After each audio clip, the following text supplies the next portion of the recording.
വിവോയുടെ Vivo T4R 5G എന്ന പുതിയൊരു smart phone ഇപ്പോൾ ഇന്ത്യൻ മാർക്കറ്റിൽ ലോഞ്ച് ചെയ്തിട്ടുണ്ട്. 19,500 രൂപ പ്രൈസ് റേഞ്ചിൽ വരുന്ന സ്മാർട്ട് ഫോണാണ്.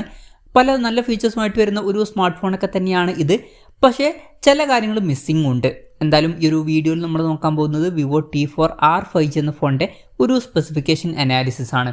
പിന്നെ വീഡിയോ തുടങ്ങുന്നതിന് മുമ്പ് പറയാനുള്ളൊരു കാര്യം എന്താ വെച്ചാൽ, ഇതുപോലെ നിങ്ങളുടെ സ്വന്തം ഫോട്ടോ അല്ലെങ്കിൽ നിങ്ങൾക്ക് ഇഷ്ടപ്പെട്ട ഡിസൈൻ പ്രിന്റ് ചെയ്തിട്ടുള്ള മൊബൈൽ കേസുകൾ അഫോർഡബിൾ ആയിട്ടുള്ള പ്രൈസ് റേഞ്ചിൽ വേണം എന്നുണ്ടെങ്കിൽ ഇവിടെ ഒരു വാട്സപ്പ് നമ്പർ കൊടുക്കുന്നുണ്ട്. താഴെ ഡിസ്ക്രിപ്ഷനിലും കമൻറ്റ് ബോക്സിലും ആ ഒരു വാട്സപ്പ് നമ്പർ കാണാം, നിങ്ങൾക്ക് കോൺടാക്ട് ചെയ്യാവുന്നതാണ്. ഇപ്പം നമ്മൾ ആദ്യം ഡിസ്പ്ലേയുടെ കാര്യം നോക്കുകയാണെന്നുണ്ടെങ്കിൽ 6.77 ഇഞ്ചിൻ്റെ ഫുൾ HD+ ഡിസ്പ്ലേ ഈ ഫോണിൽ വരുന്നുണ്ട്. AMOLED ഡിസ്പ്ലേ ഒക്കെയാണ് ഇതിൽ കൊടുത്തിരിക്കുന്നത്. പിന്നെ കോഡ് കർവ്ഡ് ഡിസ്പ്ലേ ഇതിൽ വരുന്നുണ്ട്. ഇപ്പം 20,000 രൂപയ്ക്ക് താഴെ അധിക ഫോണുകളിലൊന്നും നമുക്ക് കോഡ് കർവ്ഡ് ഡിസ്പ്ലേ ഒന്നും കിട്ടുന്നില്ല. ഇപ്പം 2 ഭാഗത്ത് കർവേച്ചർ ചില ഫോണുകളിലൊക്കെ വരുന്നുണ്ട്, പക്ഷെ 4 ഭാഗത്തും കർവേച്ചർ അധിക ഫോണുകളിലൊന്നും വരുന്നില്ല. അപ്പോൾ കോഡ് കർവ്ഡ് ഡിസ്പ്ലേയുമായിട്ട് വരുന്ന ഒരു ഫോൺ ഈ ഒരു പ്രൈസ് റേഞ്ചിൽ വേണമെന്നുണ്ടെങ്കിൽ കൺസിഡർ ചെയ്യാൻ പറ്റിയിട്ടുള്ള ഒരു ഓപ്ഷൻ തന്നെയാണ് ഇത്. പിന്നെ പഞ്ചോൾ ഡിസൈൻ ഇതിൽ വരുന്നുണ്ട്. പഞ്ചോൾ വരുന്ന ടോപ്പ് സെൻറ്റർ ഭാഗത്തായിട്ടാണ്. 120 ഹെർട്സിൻ്റെ റിഫ്രഷ് റേറ്റ് ഇതിൽ സപ്പോർട്ട് ചെയ്യുന്നുണ്ട്. 300 ഹെർട്സിൻ്റെ ടച്ച് സാമ്പിളിംഗ് റേറ്റ് ആണ് ഇതിൽ വരുന്നത്. പീക്ക് ബ്രൈറ്റ്നസ് വരുന്നത് 1800 നിറ്റ്സ് ആണ്.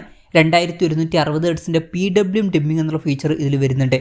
പിന്നെ ഡയമണ്ട് ഷീൽഡ് ഗ്ലാസിൻ്റെ പ്രൊട്ടക്ഷനാണ് ഇതിൽ കൊടുത്തിരിക്കുന്നത്.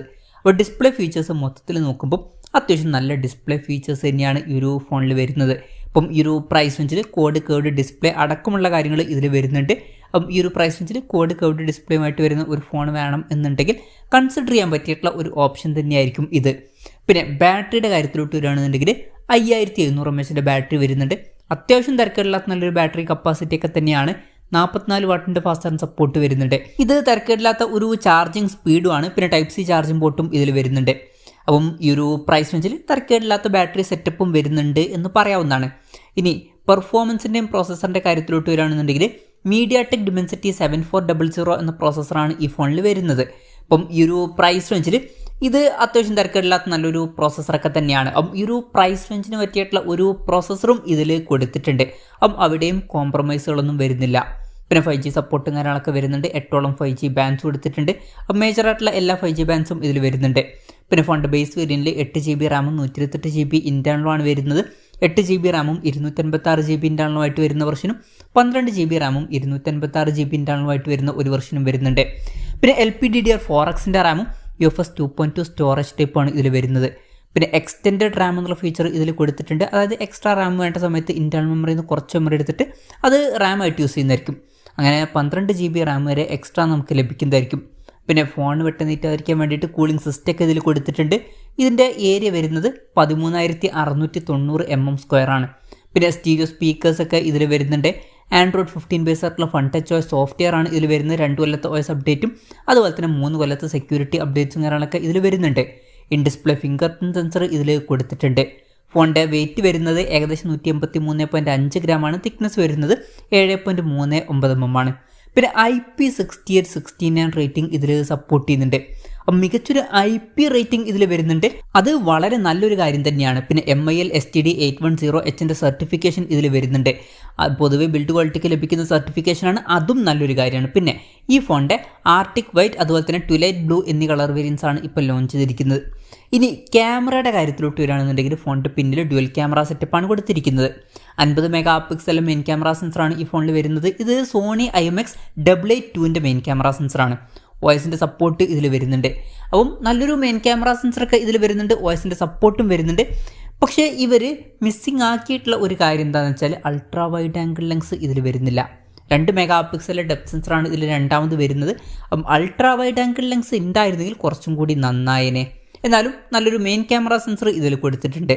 പിന്നെ ഫ്രണ്ടിൽ 32 MP സെൽഫി ക്യാമറയും വരുന്നുണ്ട്. അപ്പം ഓൺ പേപ്പർ ക്യാമറ സ്പെസിഫിക്കേഷൻ നോക്കുകയാണെന്നുണ്ടെങ്കിൽ ഇപ്പം ബാക്ക് ക്യാമറയിൽ നല്ല മെയിൻ ക്യാമറ സെൻസറും OSൻ്റെ സപ്പോർട്ടൊക്കെ വരുന്നുണ്ട്. ഫ്രണ്ടിൽ 32 MP സെൽഫി ക്യാമറയും കൊടുത്തിട്ടുണ്ട്. ഇക്കാര്യങ്ങൾ നല്ല കാര്യങ്ങൾ തന്നെയാണ്. പക്ഷേ അൾട്രാ വൈഡ് ആംഗിൾ ലെൻസ് മിസ്സിങ്ങും ഉണ്ട്. അപ്പം അൾട്രാ വൈഡ് ആംഗിൾ ലെൻസ് നിങ്ങൾക്ക് വലിയ യൂസ് ഒന്നും ഇല്ലാത്തൊരു കാര്യമാണ് എന്നുണ്ടെങ്കിൽ ക്യാമറയുടെ കാര്യത്തിലും ഇത് കൺസിഡർ ചെയ്യാൻ പറ്റിയിട്ടുള്ള ഒരു ഓപ്ഷൻ തന്നെ ആയിരിക്കും. പക്ഷേ അൾട്രാ വൈഡ് ആംഗിൾ ലെൻസ് വേണമെന്നുണ്ടെങ്കിൽ വേറെ ഓപ്ഷൻസും ഉണ്ട്. അപ്പം ഇതൊക്കെയാണ് മൊത്തത്തിൽ ഫീച്ചേഴ്സിനെ പറ്റി പറയാനുള്ള കാര്യങ്ങൾ. ഇനി വിലയുടെ കാര്യം പറയുകയാണെന്നുണ്ടെങ്കിൽ 8GB റാം 128GB ഇൻറ്റേർണൽ വെർഷൻ്റെ വില വരുന്നത് 19,499 രൂപയാണ്. 8GB റാം 256GB ഇൻറ്റേർണൽ വെർഷൻ്റെ വില വരുന്നത് 21,499 രൂപയാണ്. 12 GB റാം 256 GB ഇൻ്റർണൽ വെർഷൻ്റെ വില വരുന്നത് 23,499 രൂപയാണ്. ഫ്ലിപ്കാർട്ട് വഴിയാണ് ഈ ഫോണിൻ്റെ സെയിൽ നടക്കുന്നത്. പിന്നെ ഓഗസ്റ്റ് 5 മുതലാണ് ഫോണിൻ്റെ സെയിൽ സ്റ്റാർട്ട് ചെയ്യുന്നത്. ഇനീഷ്യലി ചില ബാങ്ക് ഓഫേഴ്സും കാര്യങ്ങളൊക്കെ ഉണ്ട്, 2000 രൂപയുടെ ഓഫറും കാര്യങ്ങളൊക്കെ ലഭിക്കുന്നതായിരിക്കും. എന്തായാലും ഓവറോൾ നോക്കുകയാണെന്നുണ്ടെങ്കിൽ ഈ ഒരു പ്രൈസ് റേഞ്ചിൽ അത്യാവശ്യം തിരക്കേടില്ല നല്ല ഫീച്ചേഴ്സുമായിട്ട് വരുന്ന ഒരു ഫോണൊക്കെ തന്നെയാണ് ഇത്. അപ്പോൾ നിങ്ങൾക്ക് ഈ ഒരു പ്രൈസ് റേഞ്ചിൽ കോഡ് കർവ്ഡ് ഡിസ്പ്ലേയുമായിട്ട് വരുന്ന ഒരു ഫോണാണ് വേണ്ടതെന്നുണ്ടെങ്കിൽ ഈ ഒരു പ്രൈസ് റേഞ്ചിൽ ഇത് തീർച്ചയായിട്ടും കൺസിഡർ ചെയ്യാൻ പറ്റിയിട്ടുള്ള ഒരു ഓപ്ഷനാണ്. അപ്പോൾ കോഡ് കർവ്ഡ് ഡിസ്പ്ലേയുടെ കൂടെ ബാക്കി ഫീച്ചേഴ്സിൻ്റെ കാര്യത്തിൽ കാര്യമായിട്ട് വലിയ കോംപ്രമൈസുകൾ വരുത്തിയിട്ടില്ല. Ultra wide angle lens missing ആണ് എന്നുള്ള കാര്യം വരുന്നുണ്ട്. പക്ഷേ ബാക്കി ഫീച്ചേഴ്സൊക്കെ അത്യാവശ്യം തിരക്കില്ലാത്ത നല്ല ഫീച്ചേഴ്സ് തന്നെയാണ്. ഈ ഒരു പ്രൈസ് റേഞ്ചിന് പറ്റിയിട്ടുള്ള നല്ല പ്രോസസ്സർ വരുന്നുണ്ട്. ബാക്ക് ക്യാമറയിൽ നല്ല മെയിൻ ക്യാമറ സെൻസറും ഫ്രണ്ടിൽ നല്ലൊരു സെൽഫി ക്യാമറയൊക്കെ കൊടുത്തിട്ടുണ്ട്. പിന്നെ അത്യാവശ്യം നല്ലൊരു ബാറ്ററി സെറ്റപ്പും സ്റ്റീരിയോ സ്പീക്കേഴ്സും ഒക്കെ ഇതിൽ വരുന്നുണ്ട്. അപ്പം കോഡ് കർവ്ഡ് ഡിസ്പ്ലേയുടെ കൂടെ ബാക്കി തിരക്കില്ലാത്ത ഫീച്ചേഴ്സുമായിട്ട് വരുന്ന ഒരു ഫോണാണ് ഈ ഒരു പ്രൈസ് റേഞ്ചിൽ നോക്കുന്നത് എന്നുണ്ടെങ്കിൽ കൺസിഡർ ചെയ്യാൻ പറ്റിയിട്ടുള്ള ഒരു ഓപ്ഷൻ തന്നെയാണ് ഇത്. പിന്നെ പറയേണ്ട വേറൊരു കാര്യം കൂടി ഉണ്ട്. ഇതേ ഫീച്ചേഴ്സുമായിട്ട് iQOO Z10R 5G എന്ന സ്മാർട്ട് ഫോണും വരുന്നുണ്ട്. സെയിം ഫോൺ തന്നെയാണ്. ആ ഒരു ഫോണും 19,500 രൂപ പ്രൈസ് റേഞ്ചിൽ തന്നെയാണ് വരുന്നത്. അപ്പം അതും കൺസിഡർ ചെയ്യാവുന്നതാണ്. സെയിം ഫോണുകൾ തന്നെയാണ്. എന്തായാലും ഈ ഒരു പ്രൈസ് റേഞ്ചിൽ ഈ ഫോൺ കൺസിഡർ ചെയ്യാൻ പറ്റിയിട്ടുള്ള ഒരു ഓപ്ഷൻ തന്നെയായിട്ടാണ് എനിക്ക് പേഴ്സണലി തോന്നിയിട്ടുള്ളത്. ഇതാണ് ഈ ഒരു ഫോണിനെ പറ്റിയിട്ടുള്ള എൻ്റെ ഒരു പേഴ്സണൽ അഭിപ്രായം. ഈ ഒരു ഫോണിനെ പറ്റിയിട്ടുള്ള നിങ്ങളുടെ അഭിപ്രായം ജസ്റ്റ് ഒന്ന് കമൻറ്റ് ചെയ്യുക.